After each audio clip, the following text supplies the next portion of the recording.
Okay, இதுதான் நம்மளோட கிட்டுக்கு input power source கொடுக்கக்கூடிய ஒரு சின்ன ஒரு பவர் கேபிள். ஓகே, இந்த பவர் கேபிள் எதுக்குன்னா நம்மளோட Arduino board, node MCU model and relay மட்டும் பவர் சப்ளை கொடுக்குறதுக்கு தான்.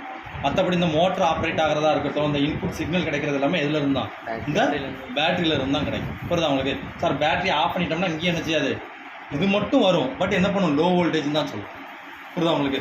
இப்போ இதை வச்சு நம்ம என்ன பண்ணுறோம் அப்படின்னு பார்த்தீங்கன்னா, இந்த பவர் கேபிளை வச்சு ஒரு 230 வோல்ட்டை கொடுத்து அதை என்ன பண்ணுறேன், 12 வோல்ட்டாக ஸ்டெப் டவுன் பண்ணுறேன். 230 வோல்ட்டை 12 வோல்ட்டாக ஸ்டெப் டவுன் பண்ணுறேன். 12 வோல்ட் என்னது, ஏசி, 12 வோல்ட்டு ஏசி. புரியுதா உங்களுக்கு? அதை நான் என்ன பண்ணுறேன், டிசியாக ரெக்டிஃபை பண்ணுறதுக்கு இதில் என்ன பண்ணிக்கிறேன், ஒரு rectifier diode, full wave fridge rectifier வச்சுருக்கிறேன். அதை யூஸ் பண்ணி நான் என்ன பண்ணிக்கிடுவேன், கொடுக்கக்கூடிய ஏசியை நான் என்ன பண்ணிக்கிடுவேன், டிசியாக ரெக்டிஃபை பண்ணிக்கிடுவேன். அடுத்து ஃபில்டர் கெப்பாசிட்டன்ஸ், ஏசி ரிப்பல்ஸை ஃபில்டர் பண்ணுறதுக்காக, ஃபில்டர் கெப்பாசிட்டன்ஸ் ஏசி ரிப்பலை ஃபில்டர் பண்ணுறதுக்கு 7805 வோல்டேஜ் ரெகுலேட்டர் 12 வோல்ட்டை 5 வோல்ட்டாக மாற்றுறது. உங்களுக்கு வந்து ஒன்று தான், அவருக்கு 2 இருந்துச்சு, உங்களுக்கு என்னது ஒரே ஒரு பவர் சப்ளை தான், 5 வோல்ட் மட்டும்தான். இப்போ இதிலேருந்து எடுத்து என்ன பண்ணுறாங்க, நம்மளோட மைக்ரோ கண்ட்ரோல் ஐசான ATmega 328 node MCU model and நம்மளோட sensors, IR sensor, fire sensor, temperature sensor and IR sensor. Okay, IR sensor எல்லாத்துக்கும் என்ன வந்துடும். ஓகே, இப்போ எல்லாத்துக்கும் 5 வோல்ட் எது வழியாக போகுது அப்படின்னு பார்த்தீங்கன்னா நம்மளோட இந்த ரெகுலேட்டர் வழியாக தான் உள்ளே போயிடும். ஓகே தானே? இப்போ இதை யூஸ் பண்ணி நான் என்ன பண்ணிட்டோம்னா, எல்லாத்துக்கும் தேவையான ஒரு ஆப்ரேட்டிங் வோல்டேஜ் நான் என்ன பண்ணிட்டேன், உள்ளே கொடுத்துட்டேன். ஆப்ரேட்டிங் வோல்டேஜை உள்ளே கொடுத்து அதை வச்சு நான் என்ன பண்ணிட்டேன், ஐசிஸ் எல்லாமே ஆப்ரேட் பண்ண ரெடி பண்ணி வச்சாச்சு.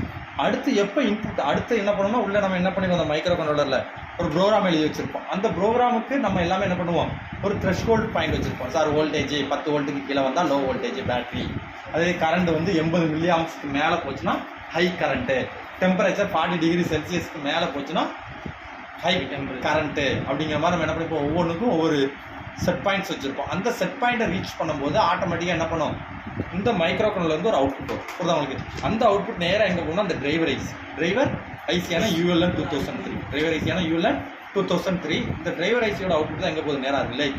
அப்போ ரிலே காயில் எப்போ எனர்ஜி ஆகும், அந்த ரிலே டிரைவர் எப்போ ஒர்க் ஆகுதோ, எப்போ மைக்ரோ கண்ட்ரோலருந்து ஒரு சிக்னல் வருதோ அந்த டைமில் மட்டும் என்ன பண்ணும், டிரைவர் ஐசி வந்து அதோட அவுட்புட் வந்து ஹை பண்ணும். அப்போ அதோட அவுட்புட் ஹை பண்ணும்போது மட்டும் என்ன பண்ணும், இந்த ரிலே காயில் வந்து எனர்ஜைஸ் ஆகும். ரிலே காயில் எனர்ஜைஸ் ஆகும்போது மட்டும் என்ன பண்ணும், நார்மலி க்ளோஸ்டு கனெக்டாக இருக்கிறது ஓப்பன் ஆயிரும், ஓப்பன் கனெக்டாக இருக்கிறது க்ளோஸ்ட் ஆயிடும். சார் அப்போ நம்ம நார்மலாக எல்லாமே எதில் தான் கனெக்ட் பண்ணியிருக்கோம், நார்மலி ஓப்பனில் தான். நீங்கள் ஆன் பண்ணோன்னா ஆட்டோமேட்டிக்காக என்ன பண்ணும், மோட்ரு ஓடுது, திரும்ப ஆஃப் ஆகுதுன்னா எல்லாமே என்ன ஆகுது, டீஎனர்ஜைஸ் ஆகுது. அப்போ எல்லாமே எதில் தான் இருக்குது, ரெண்டுமே எண்ணோட தான். சார்ஜரும் கனெக்ட் பண்ணியிருக்கோம், மோட்டாரும் கனெக்ட் பண்ணிக்கிறோம், 2 லோடுமே எண்ணோட தான். இப்போ நம்ம எப்போ ஆன் பண்ணுறப்போ அப்போ தான் அது என்ன ஆகும், ஆன் ஆகும்.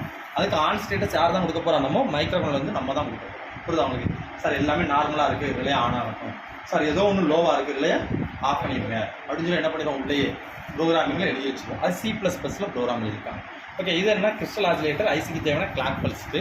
அடுத்து இது வந்து ரீசெட் சுவிட்ச், பவர் ஆன் ரீசெட்டு. இதை ரீசெட் பண்ணுறது வழியாக என்ன ஆகும், முதல்ல இருந்து கண்ட்ரோலர் மட்டும் ஒர்க் ஆகும், ப்ரோக்ராம் எதுவுமே என்ன செய்யாது, எரைஸ் ஆகாது, கண்ட்ரோலர் மட்டும் முதல்ல இருந்து ப்ராசஸ் ஆகும். ஓகே, அப்போ இதை யூஸ் பண்ணி என்ன பண்ணிட்டாங்கன்னா ரீசெட் பண்ணிக்கிட்டாங்க. ஓகே, இப்போ இதோட அவுட்புட் எடுத்து நேராக என்ன பண்ணுறாங்க, நம்மளோட ஒரு ஒய்ஃபை மாடல் கொடுக்குறாங்க. ஒய்ஃபை மாடலோட பர்பஸ் இங்கே உள்ள டேட்டாவை ஐஓடி நம்மளோட வெப் ஆப்புக்கு அப்டேட் பண்ணுறது. இப்போ நோடு எம்சியூ ESP8266 சொல்லுவாங்க அந்த மாடலை.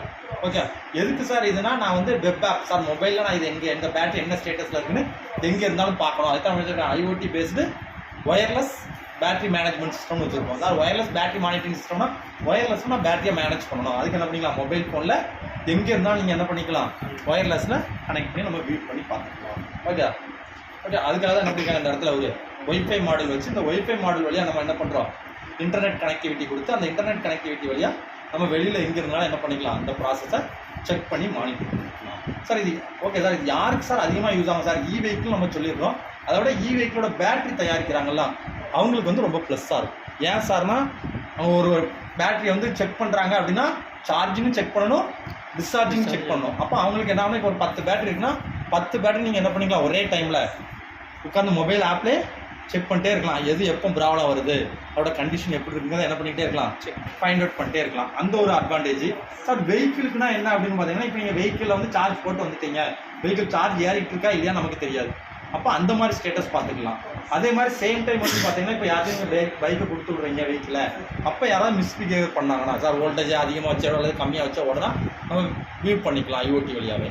ரெண்டாவது என்னன்னா சார், அங்கேருந்து தான் பார்க்கணும் அவசியம், நம்ம மொபைல் ஃபோன்லேயே என்ன பண்ணிக்கலாம், சார் திடீர்னு ஏதோ ஒரு ப்ராப்ளம் அப்படின்னா என்ன பண்ணிக்கலாம், உடனே மொபைல் ஃபோனில் வியூ பண்ணி என்ன பிரச்சனை அப்படிங்கிறதையும் நம்ம என்ன பண்ணிக்கலாம், ஃபைண்ட் அவுட் பண்ணலாம்.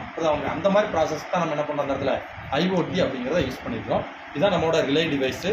Relay is automatic electro magnetic சுவிட்ச். எப்போ காயில் எனர்ஜியஸ் ஆகுதோ அப்போ நார்மலி க்ளோஸ்டு கான்டாக்டாக இருக்குது ஓப்பன் ஆயிரும், ஓப்பன் கான்டாக்டாக இருக்குது க்ளோஸ்ட் ஆயிரும்.